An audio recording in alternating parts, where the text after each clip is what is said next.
It is a spiritual principle that money and material things are carriers of our affections.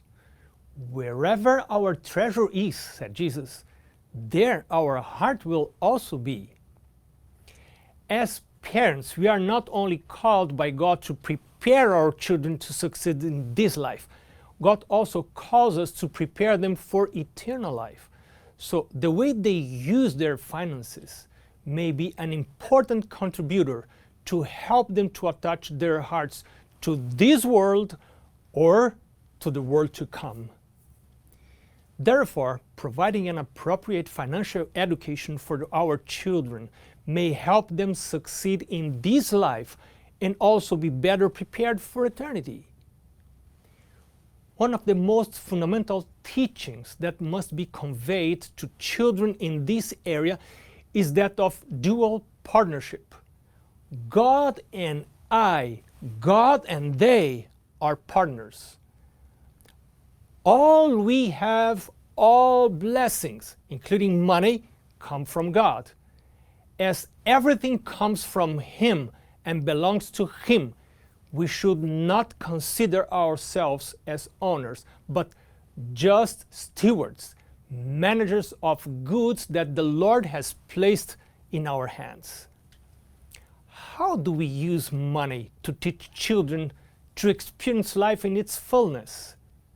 First, they must learn to consider life as the harmonious use of three God's given elements: abilities, physical strength, and time.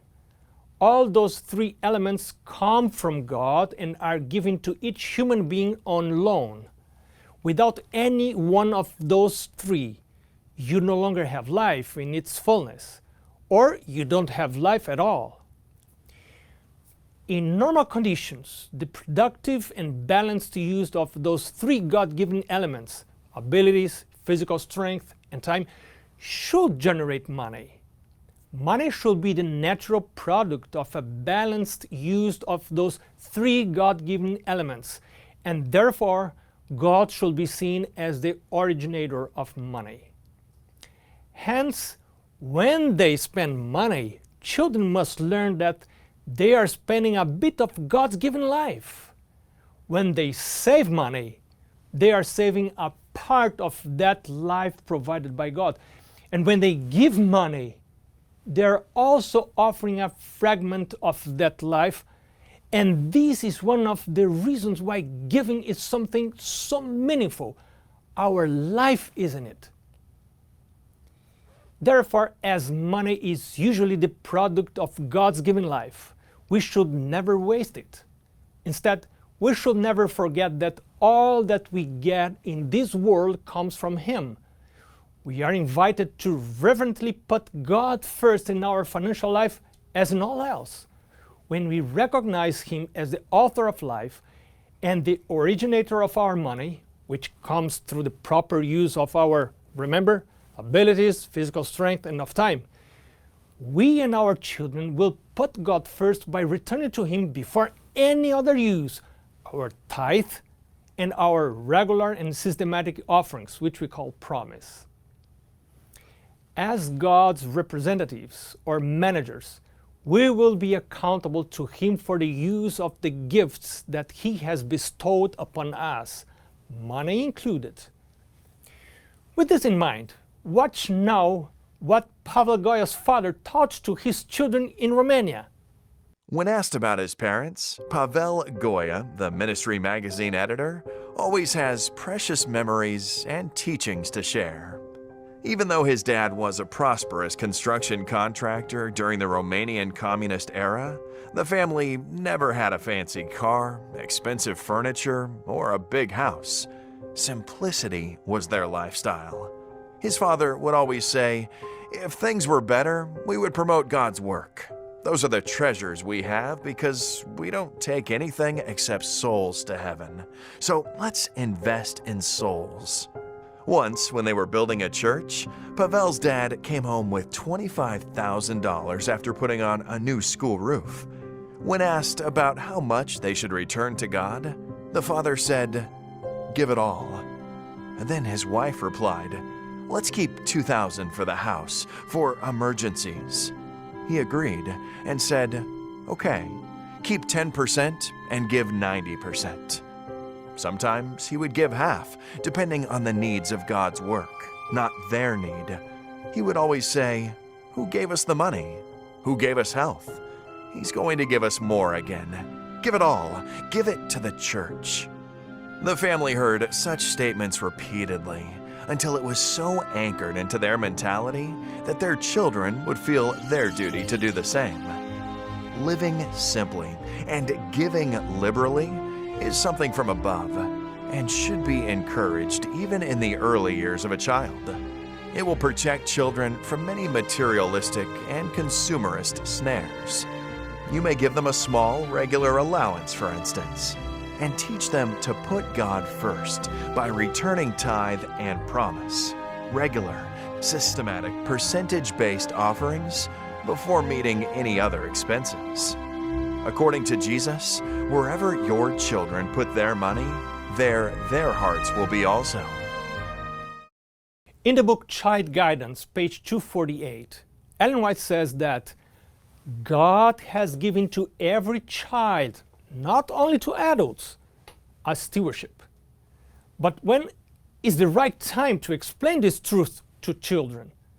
Well, the concepts of financial stewardship, including tithe and promise, which is regular and systematic offerings, can be explained to children as soon as they can count to 10 on their fingers. At home, children must be taught to remove God's portion first from all their allowances, by which I mean their tithe and promise. Learning how to give is a very important aspect of the development of their character. In addition to that, learning to give will impact their relationship with the Lord, attaching their hearts to God in heaven, as Jesus said. But how can they give if they don't own anything? Let me suggest two legitimate sources of income for children.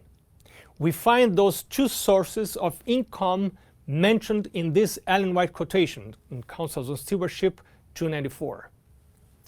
Let the child learn the right use of money by using it, whether supplied by their parents, and we call this an allowance, or, the second option, by their own earnings. And let me stop here to stress those two sources of income. First, an allowance supplied by the parents, or their own earnings.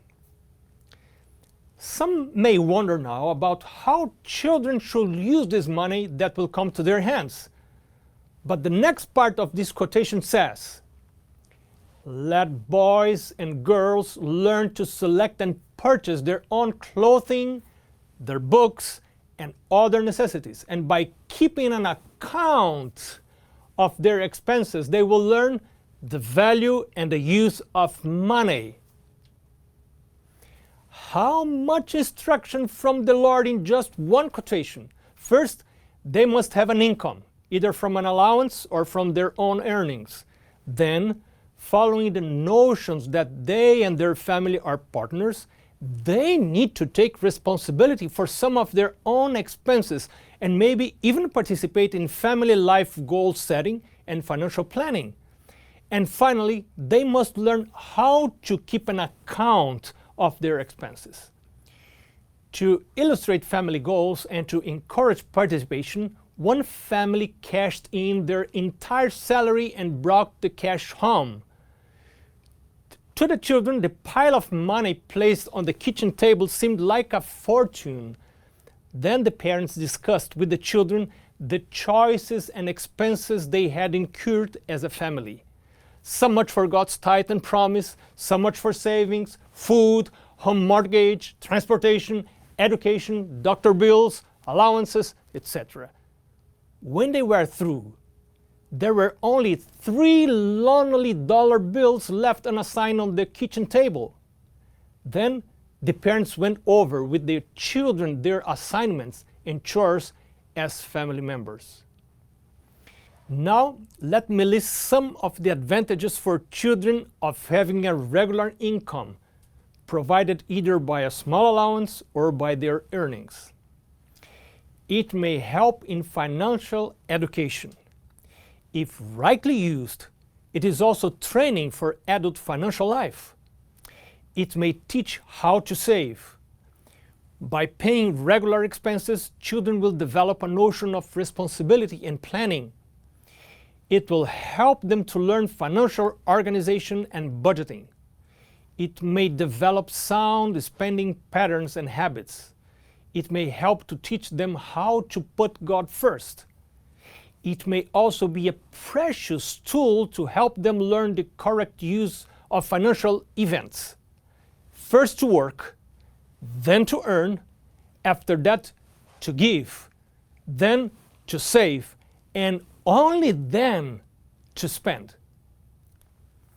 When adults have not learned to follow this proper order of events, to work, then to learn, and to save, to give, and only then to spend, when they start by spending before working, before earning, before giving, and before saving, they will inevitably get into debt.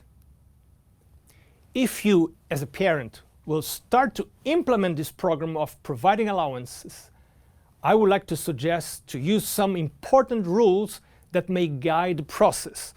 My wife and I have adopted those rules while dealing with our daughters. If they manage to save money, obviously there will be a surplus, and it will be to their advantage. But if they spend all that they earn, there should be no extra allowance, as it happens in real life. We are never provided a new income if the money ends before the payment period is over. After a mutual agreement, they should be responsible for a list of expenses from now on. They should see it as a privilege and not as a punishment. They must present a simple report, accountability, before receiving the next allowance. This will provide an opportunity for parents to guide them in the right use of money. Ellen White in the book Adventist Home, page 386 says, when very young, children should be educated to read, to write, to understand figures, to keep their own accounts. But before everything else, she says, they should be taught that the fear of the Lord is the beginning of wisdom. She also says that as parents, we are called to teach every youth and every child to keep an accurate account of their own income and outgoes. Let them learn the right use of money by using it, she says, on Counsel on Stewardship, page 294. She says that if rightly directed, keeping an account of income and outgoes will encourage habits of benevolence because they will learn and practice the God first principle. And she keeps saying, it will aid the youth in learning to give, not, and pay attention on that, not from the mere impulse of the moment, as their feelings are steered, not moved by feelings, but regularly and systematically. There is a difference between giving according to the impulse of the moment, or as their feelings are steered, and giving regularly and systematically. God and His Word value regular and systematic giving because it is motivated by principle. This kind of giving is no longer dependent on the uncertain gifts of impulse and no longer will vary according to the changing feelings of the heart. This superior kind of giving is regular because it is given after any income. And as every income comes from God, it is He who determines the regularity of our giving because we will always give after His giving. It means that this giving is no longer subjected to human or earthly motivation. And it is systematic because it is given under the proportional system. By prayerfully choosing a percentage of the income to give as an offering, the worshiper will give more when they receive more, give less when they receive less, and give nothing when nothing is earned. And in this case, even while not giving anything, that person is considered by God as faithful because the decision to give has already been taken.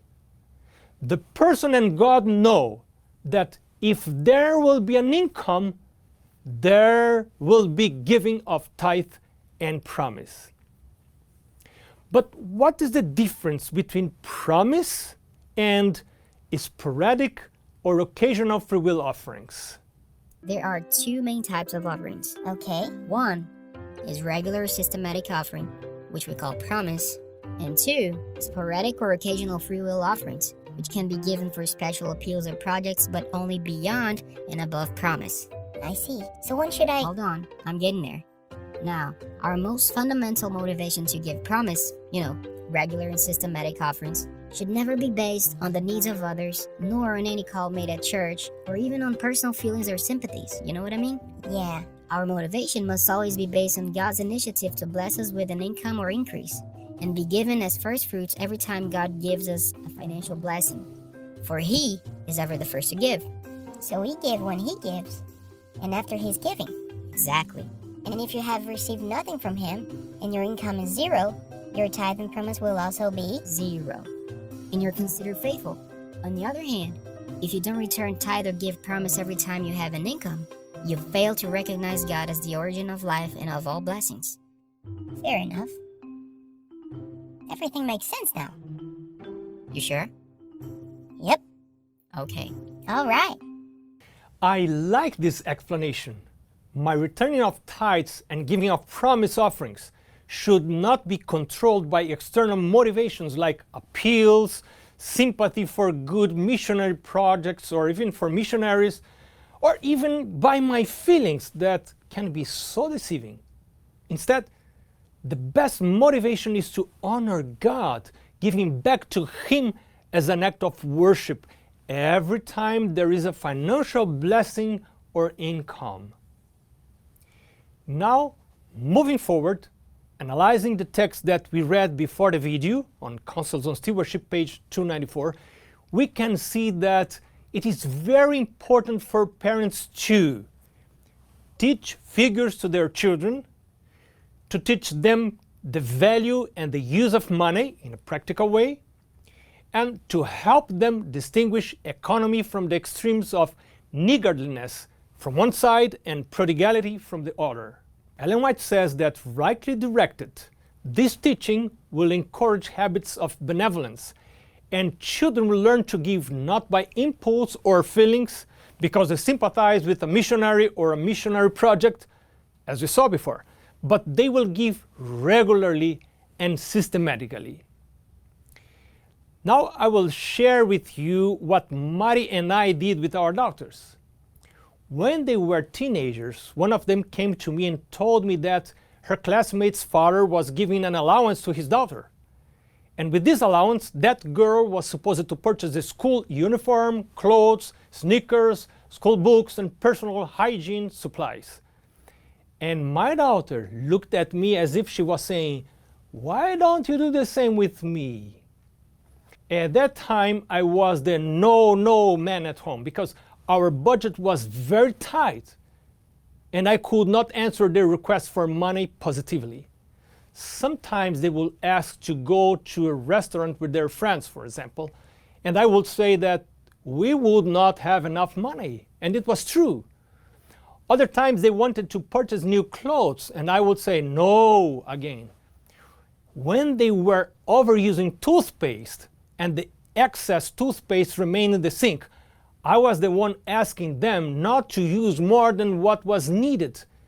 And all these annoyed them and me. One day, for example, one of my daughters asked me to purchase a quite expensive shampoo.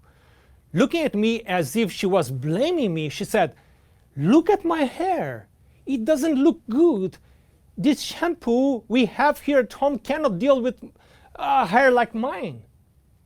She looked at me as though I was responsible for what she saw as her terrible hair.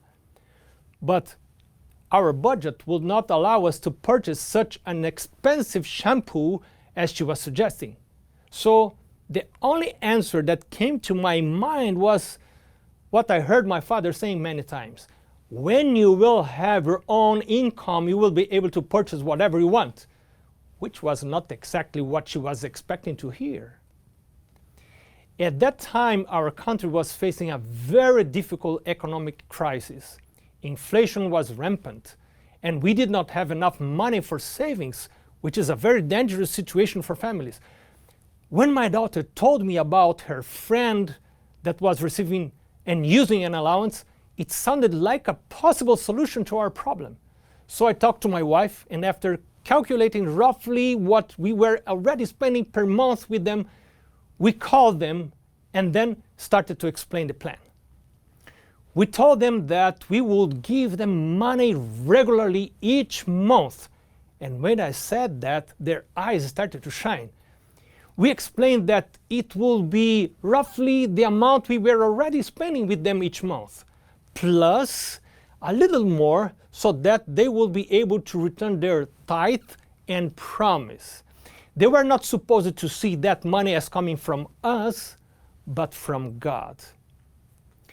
They were extremely happy, even more when I told them that whatever they would save would belong to them. On the other hand, if they would spend all they earned, there will be no extra money before the next allowance. Another rule was that they would need to bring in a notebook a report showing all the income in one column and how they spend those resources in the other column. Then at the bottom, they will need to show the result of the month. They were excited. After receiving their first allowance, they decided to join us in going to the supermarket. They were so happy to act like adults. They took their shopping list, an empty cart, and left us, thrilled for the opportunity to purchase their own stuff. But their happiness did not last long. A few minutes later, they came back to us completely discouraged. "Dad," they said, "everything is so expensive. We are not able to purchase everything we need." I agreed with them. I knew very well what they were saying. Now they were experiencing what it meant to manage a family on a smaller scale and in a controlled and safe environment, far before they would have their own. So I said to them, "Go back to the shelves and look more attentively. Pray to God," and this is a principle, "every time you go shopping, and the Holy Spirit will guide you and lead you to make the best decision, because you have decided to use His money, even the one that remains in your hands after you have returned your tithe and promise. This money that remains in your hand to glorify Him. Then sometimes you may find something on sale, or you may choose a cheaper option. Look for them." When we later met at the cashier, they were no longer as happy as before, and I was very curious to see the kind of shampoo that they choose. To my surprise, they decided on a shampoo that was far cheaper than the one we would normally have at home. I know it was not the right thing that I did, but I couldn't avoid a question. "Will this shampoo be good enough for your hair?" I asked. And smiling, their answer was, "If it is not good for our hair, it will be good for our pocket." Another day, while passing by their bathroom, I found something very, very strange inside the trash can. It was an empty toothpaste tube cut in half, and I was wondering what happened to that toothpaste tube. So I asked them for an explanation. One of them, a little embarrassed, said to me that when the toothpaste was over, she imagined that there will be some remaining paste inside the tube. So with a scissor, she cut the tube in half to check and to scrub the remaining paste with the toothbrush. I was speechless.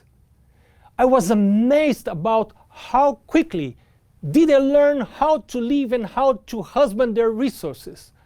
And I was no longer the no man. They were getting the necessary preparation for dealing with their finances in their adult life. Now, when to start giving the allowance? The plan can be started anytime after the ages of 6 or 7, assigning to them at that time only a few expenses. Their responsibilities, as well as the amount they receive, may be increased as they get older. Children younger than 6 or 7 may not be prepared to deal with the concepts of spending money wisely. How much should the allowance be? This depends upon the age and maturity of the child and the responsibilities agreed upon. Some of the mistaken uses of the allowance may be to encourage good grace or to influence behavior. Remember that when the allowance is used as a reward or punishment, the educational value is lost. This type of reward system corrupts the child and gives them a false sense of values. Even when the allowance is withheld as a punishment, the message to the child is, if you behave yourself, we will pay you. Therefore, in this case, the motivation for the child to behave well is cash. Are adults paid for behaving well, or should we have better, higher reasons for good behavior? Some parents, motivated by a misguided love, which is not love at all, give them too much. And sometimes they are unconsciously trying to replace themselves, their time, their attention, by money. Ellen White says that erroneous ideas exposed by parents about the use of money may expose youth, not only small children, but also youth, to many dangers. She says in Testimonies, Volume 2, page 473, that the youth are not to be carried along and supplied with money as if there were an exhaustible supply from which they could draw to gratify every supposed need.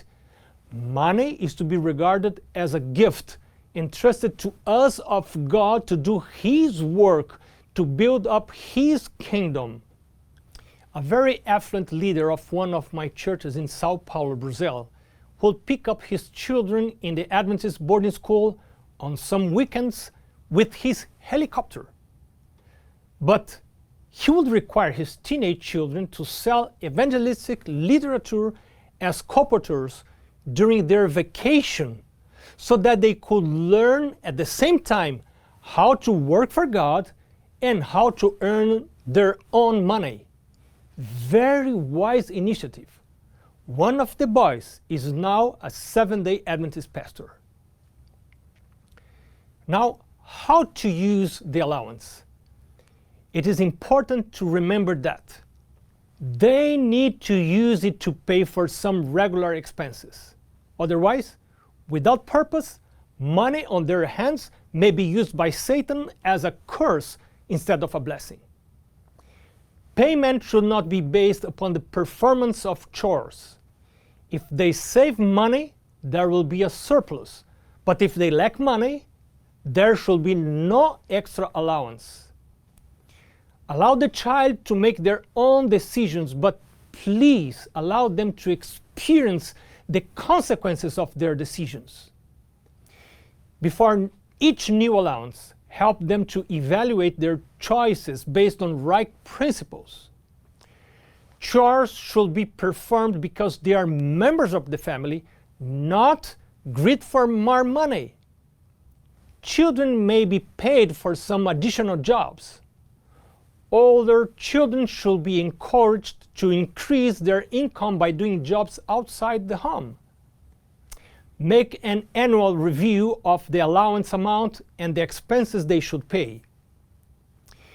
Remember that they must periodically bring a report of their earnings, expenses, and the balance before receiving a new allowance. Let us recall what Ellen White says about the use of money by children on Councils on Stewardship 294. She says, whether supplied by their parents or by their own earnings, let boys and girls learn to select and purchase their own clothing, their books, and other necessities. And by keeping an account of their expenses, they will learn, as they could learn in no other way, the value and the use of money. Let's summarize the parents' role while teaching finances to their children. They must teach autonomy. By not supplying all the child's supposed needs, children may feel encouraged to earn their own money. Parents should teach the right use of money according to Christian spending patterns. Another thing is to teach how to keep a simple account, how to help others who are in need. Children should also be taught not to rely on credit. Also, how not to be enslaved by debt. The importance and priority of having savings. To develop the habit of putting God first in their finances by returning their tithe and promise offering. So help your children by discouraging them from borrowing money. My mother taught me an important lesson for life when she encouraged me to play with my own toys and not to play with toys borrowed from my friends, my neighbors. She would ask me to return them when I would bring them at home. Use and count on what you have and not on what you don't have. Help children by also not promoting indolence. If you make their lives too much easy, they will not be motivated to work and to earn for themselves. Some are spoiled by their parents and so are ruined for adult life and for eternity also, because they receive everything that they suppose they need. Also help children by not giving them all, even if you have the financial capability to do so. In the book Adventist Home, page 390, Ellen White points some common mistakes that parents commit. They do the most they can to put their children in a position of wealth. Another mistake is that they surround their children with abundance. Other mistake is that they supply all wants and imaginary needs of their children. The following mistake is that they not allow them to develop the virtue of frugality. Other parents not allow them to appreciate every trifling good. A sophisticated lifestyle will likewise produce spoiled children unable to thrive by themselves. A sophisticated lifestyle will provide a very weak, complaining, and unhappy children, unable to thrive independently. It is only when they need to work by themselves to succeed that their characters are built up in a balanced way. Knowing this, we encourage our daughters to work part-time while they were studying at the Adventist boarding school in Brazil, even though I was receiving a significant allowance from the church for their education. I knew that they would need to learn how to work, and work, which is a blessing invented by God, would prevent them from having much time to think on improper things. Ellen White says that money which comes to the young with but little effort on their part will not be valued. Some have to obtain money by hard work and privation, but how much safer are those youth who know just where their spending money comes from, who know what their clothing and food costs and what it takes to purchase a home. Adventist Home, page 387. Here is a summary of what we learned so far. How can we help your children develop wise management of their resources and to invite God into their financial life? Let's see what Ellen G. White suggests. That parents and teachers should make the study of figures something practical very early in children's lives. Children should learn through practice how to rightly use money. This money may be supplied by the parents as an allowance or be earned by the child. It should be used to purchase their clothing, books, and other necessities. They must be taught how to select and purchase those necessities. They must keep an account of their expenses. A report of expenses is strongly encouraged, which could result into getting the next allowance. If they are taught to put God first, they will choose tithe and promise as the first two actions after any new income is received. Then their savings will be the next, all before any other expenses may be met. It will lead them to a life of simplicity and frugality, more in line with a Christian lifestyle.